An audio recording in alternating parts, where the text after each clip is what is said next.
Panglima benarkan oknum anggota TNI terlibat penembakan bos rental mobil di rest area.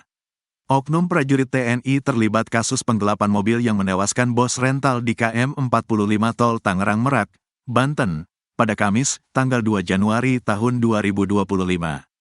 Pelaku membuat pengakuan berbeda kepada korban soal identitasnya. Sebelum penembakan, ia mengaku sebagai prajurit TNI Angkatan Udara, TNI AU. Namun menurut laporan terkini, yang bersangkutan merupakan anggota TNI Angkatan Laut, TNI AL. Kabar ini turut dibenarkan oleh Pusat Polisi Militer TNI Angkatan Laut, Puspomal, hingga Panglima TNI Jenderal Agus Subianto. Akan tetapi hingga saat ini, identitas oknum TNI tersebut belum diketahui. Saat ini, yang bersangkutan tengah diamankan di Pusat Polisi Militer Angkatan Laut, Puspomal. Panglima TNI menyampaikan, pihaknya akan tegas kepada prajurit TNI tersebut jika terbukti bersalah dalam kasus ini. Ia juga berjanji akan menegakkan proses hukum sesuai ketentuan yang berlaku. Apabila terbukti bersalah akan ditindak tegas sesuai hukum yang berlaku, ujar Jenderal Agus. Diketahui, dalam insiden ini ada 2 korban yang mendapat luka tembak.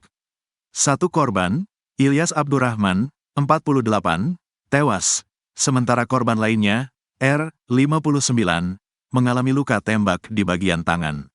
Insiden ini mendapat atensi publik lantaran kepolisian setempat disebut-sebut tak mau mendampingi saat pengejaran pelaku. Panglima TNI Jenderal Agus Subianto membenarkan bahwa ada anggota TNI yang terlibat dalam kasus penembakan bos rental mobil di rest area Tol Tangerang Merak. Agus menegaskan bahwa prajurit tersebut sudah ditangkap dan akan diproses secara hukum. Betul sudah diamankan dan akan segera diproses lebih lanjut, kata Panglima TNI saat dikonfirmasi, Jumat, tanggal 3 Januari tahun 2025. Panglima menyampaikan pihaknya akan tegas kepada prajurit TNI tersebut jika terbukti bersalah dalam kasus ini. Ia berjanji TNI menegakkan proses hukum sesuai ketentuan yang berlaku. Apabila terbukti bersalah akan ditindak tegas sesuai hukum yang berlaku, ujar Jenderal Agus. Sebelumnya, Komandan Pusat Polisi Militer TNI Maijen TNI Yusri Nuryanto mengungkapkan bahwa prajurit tersebut kini diamankan di Pusat Polisi Militer Angkatan Laut, Puspomal. Pelaku sudah diamankan di Puspomal, kata Yusri kepada wartawan, Jumat, tanggal 3 Januari tahun 2025. Peristiwa penembakan terhadap pemilik rental mobil terjadi di rest area KM 45 Tol Tangerang Merak, Desa Pabuaran, Kecamatan Jayanti, Kabupaten Tangerang, Banten, Kamis, tanggal 2 Januari tahun 2025. Dalam tragedi itu, 2 korban tertembak. 1 korban, Ilyas Abdurrahman, 48, tewas, sementara korban lainnya, R, 59, mengalami luka tembak di bagian tangan.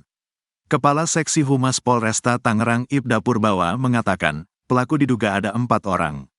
Ada beberapa yang sudah dikantongi, cuma belum bisa kami sampaikan.